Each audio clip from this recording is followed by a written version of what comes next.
The Bible isn't just a book of random stories. It's 66 different books that come together to tell one story. An incredible one about God's love for us. And now for an amazing story.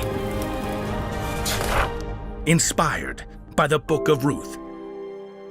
Chapters 1 to 4. A long, long time ago, in a land far away, there lived a woman named Ruth. And while Ruth had grown up in Moab, she had married a man who traveled all the way from Bethlehem when food ran low. Her husband's family had come over too, though his father had since died. Ruth's new mother-in-law, Naomi, was happy to welcome her to the family. Are you sure you've had enough to eat? Try a little more.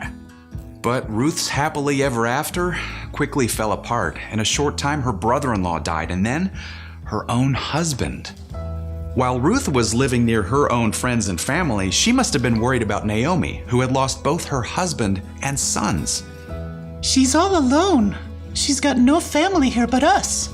Ruth's sister-in-law, Orpah, shrugged. Naomi's made of sturdy stuff. She'll pull through. But Naomi could find no peace in Moab. God's given food to his people in Bethlehem again. I'm going back home. Then we're going with you. Yeah, I guess. Wait right there. Oh, we'll be packed in a jiffy. So Ruth and Orpah joined Naomi as she began her long journey. But before they even made it out of town, Naomi stopped. Both of you go back. You were kind to your husbands who have died. You've also been kind to me. So may the Lord be just as kind to you. Well, okay. So Orpah kissed her mother-in-law and left. But Ruth? She would not budge. Now look at your sister-in-law. She's going back home to find a good Moabite boy. You go too. Don't try to make me leave you and go back. Where you go, I'll go. Where you stay, I'll stay. Your people will be my people. Your God will be my God. You're not gonna listen to me, are you? So Ruth followed her mother-in-law every step of the way, helping her over the rough spots. Oh, watch your step. And setting up their new home in Bethlehem. We'll just put some curtains up to make it more cheerful. Naomi's old friends and relatives were shocked to see the deep lines of grief in her face. How can this be Naomi? She really ought to do something with her hair. Don't call me Naomi. God has made my life bitter. Call me Mara. Ruth refused to play along. You'll feel better when you've had something to eat. Let me go out to the fields and pick up the leftover barley. Bright and early the next morning, Ruth went out to follow the workers who were cutting grain so she could collect the leftovers. Barley, gonna bake a cake filled with barley, raisins, and some dates. Now, this field was owned by a man named Boaz, who was a relative of Naomi's late husband. And when Boaz arrived, he went to the foreman to question him to find out about who Ruth was, and then he caught up with her at the edge of the field. Barley, gonna bake some bread, spread with butter. Oh, hello. Don't go anywhere else to pick up grain. I've made sure no one will bother you. When you're thirsty, go and get a drink from the water jars. Ruth was stunned to receive such special treatment from a man like Boaz. She bowed low. Why are you being so kind to me?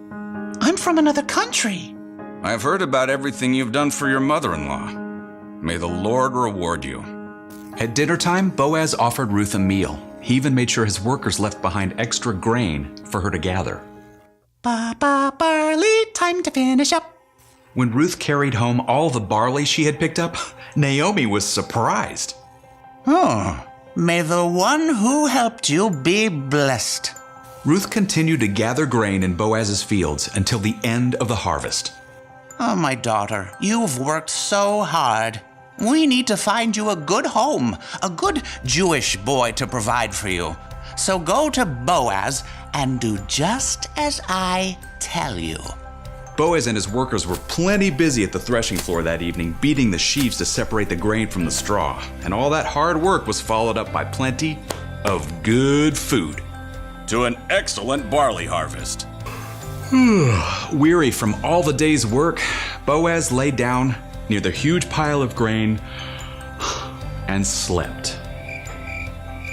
Sometime later, Ruth approached and twitched aside the blanket that lay over Boaz's feet, just as Naomi had instructed. Then, she lay down herself. Boaz was startled when he woke. Rubbing his eyes, he tried to make out the figure lying there in the moonlight. Huh.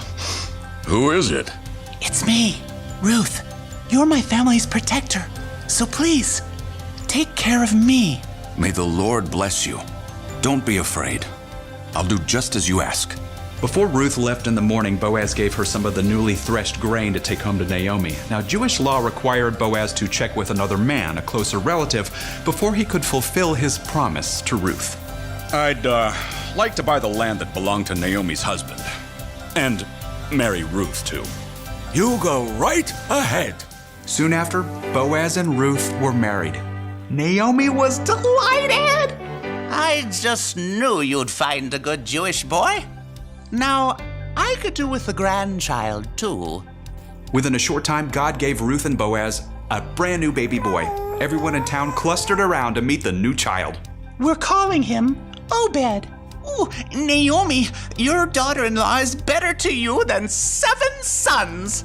Ruth and Boaz smiled as Naomi cradled the tiny baby in her arms. Through the kindness of Ruth and Boaz, Naomi's bitter heart had turned soft again. She would continue to take care of her brand new grandson with great joy